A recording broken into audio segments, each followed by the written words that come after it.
고객님 죄송하지만 계좌가 정지된 상태입니다. 정지라니요? 무슨 일이에요? 여러분, 부모님이 돌아가시면 당신에게 주어진 시간은 단 석 달입니다. 아버지가 돌아가신 지 일주일 후였습니다. 장례를 치르느라 정신없이 지낸 한 남자는 그제야 은행에 들렀습니다. 생활비라도 찾아야 했으니까요. 그런데 창구 직원이 조용히 말했습니다. 죄송합니다만 이 계좌는 사용이 정지되었습니다. 남자는 멍하니 물었습니다. 왜요? 직원은 답했습니다. 사망신고가 접수되면 모든 계좌가 자동으로 동결됩니다. 그날부터 그는 알게 되었습니다. 장례가 끝나도 진짜 일은 이제 시작이라는 걸. 오늘은 그 이야기를 하려고 합니다. 부모님이 돌아가셨을 때 슬픔 속에서도 반드시 알아야 할 현실적인 절차들, 그리고 많은 분들이 실수하는 상속에서의 작은 함정들을 말입니다. 병원에서 혹은 집에서 부모님이 숨을 거두시면 가장 먼저 필요한 건 사망진단서입니다. 병원이라면 담당 의사가 발급해주고 집이라면 가까운 병원이나 보건소에 연락해야 합니다. 이 문서 없이는 아무것도 시작할 수 없습니다. 장례도, 사망신고도, 보험 청구도요. 한 여성은 어머니가 집에서 돌아가셨을 때 당황한 나머지 소방서에만 전화했습니다. 응급대원이 왔지만 이미 시간이 지난 뒤였죠. 그들은 사망진단서를 발급할 수 없다고 했습니다. 결국 그녀는 근처 병원을 찾아다니며 하루를 더 보내야 했습니다. 장례비도 기록해 두셔야 합니다. 장례식장 비용, 수의, 꽃, 음식, 운구비, 영수증을 모두 챙겨두세요. 나중에 상속세 신고 때 이 비용들을 공제받을 수 있습니다. 법으로 최대 500만 원까지 인정됩니다. 하지만 영수증이 없으면 한 푼도 인정받지 못합니다. 장례를 치르고 나면 한 달 안에 사망신고를 해야 합니다. 주민센터에 가서 신고하면 그 순간부터 고인의 모든 계좌는 동결됩니다. 은행도 증권사도 보험도 마찬가지입니다. 한 아들은 아버지의 적금이 만기가 되어 사망신고 전에 미리 찾아두려 했습니다. 하지만 은행은 이미 알고 있었습니다. 건강보험공단에서 사망정보가 자동으로 연동되기 때문입니다. 그는 아무것도 인출하지 못했습니다. 이제 이 계좌들을 다시 열려면 상속인 전원의 동의가 필요합니다. 형제 자매가 여럿이라면 누구 하나라도 반대하면 풀리지 않습니다. 이 과정에서 많은 가족이 갈라섭니다. 부모님이 돌아가시면 우리는 보통 집과 예금만 생각합니다. 하지만 세상은 그보다 복잡합니다. 한 형제는 아버지가 돌아가신 후 안심상속 원스톱 서비스라는 제도를 알게 되었습니다. 정보24 사이트에서 신청하면 고인의 모든 재산과 채무 내역을 한 번에 조회할 수 있는 서비스입니다.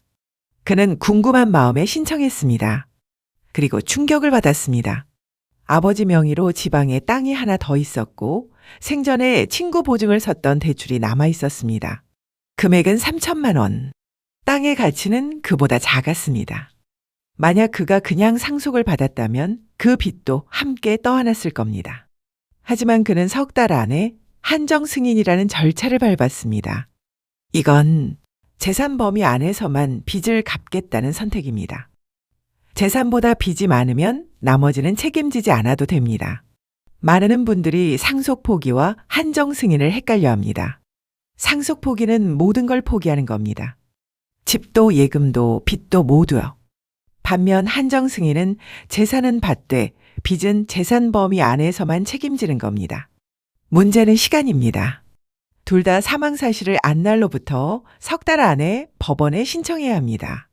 석 달이 지나면 모든 빚을 그대로 떠안게 됩니다. 장례를 치르고 슬픔을 추스르고 서류를 챙기다 보면 석 달은 금방입니다. 재산이 많지 않으면 상속세는 없습니다.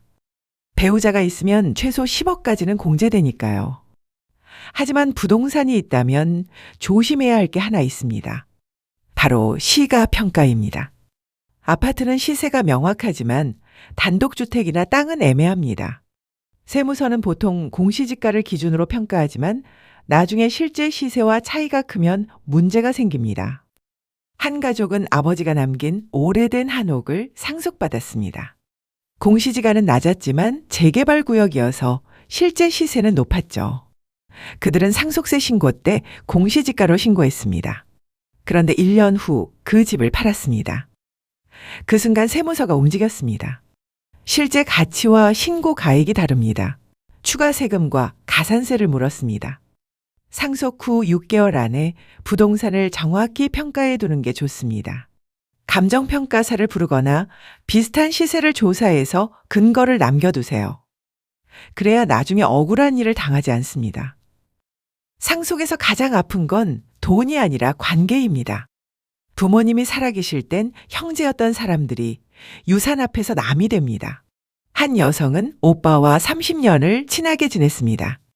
그런데 어머니가 돌아가신 후 오빠가 말했습니다. 엄마가 생전에 내 사업 자금으로 이미 많이 줬어. 그건 증여야. 상속이 아니지. 여성은 반박했습니다. 그럼 내가 병원비 대준 건? 나도 많이 썼어. 결국 법원까지 갔습니다. 판사는 증거를 보고 판단했습니다. 오빠가 받은 돈은 특별수익으로 인정되어 상속분에서 차감되었습니다. 하지만 그들은 더 이상 말을 섞지 않습니다. 이런 일을 막으려면 부모님이 살아계실 때 대화를 나누는 게 가장 좋습니다. 유언장을 남기거나 재산 분배 의사를 미리 밝혀두시면 자식들이 덜 다툽니다. 하지만 많은 부모님이 이 이야기를 꺼내기 어려워하십니다. 마치 죽음을 앞당기는 것처럼 느껴지니까요. 그래도 해야 합니다. 사랑하는 자식들이 법정에서 싸우는 것보다 살아생전 한 번의 불편한 대화가 훨씬 낫습니다. 부모님을 보내드리는 건 슬픔만으로도 충분히 힘든 일입니다. 그런데 우리는 슬픔 속에서도 서류를 챙기고 기한을 지키고 숫자를 계산해야 합니다. 이게 현실입니다. 하지만 기억하세요. 이 모든 절차는 부모님이 평생 일궈온 것들을 제대로 지키기 위한 과정입니다. 서두르지 마세요. 모르는 건 전문가에게 물으세요. 형제 자매와는 투명하게 이야기하세요. 그리고 무엇보다 영수증과 기록을 남기세요. 부모님이 떠나신 후 우리에게 남는 건 기억과 함께 그분들이 남긴 흔적들입니다. 그 흔적을 잘 정리하는 것도 마지막 효도일 수 있습니다. 오늘 이 이야기가 누군가에게 도움이 되었기를 바랍니다. 좋아요와 구독, 알람 설정은 영상을 만드는데 큰 도움이 됩니다. 감사합니다.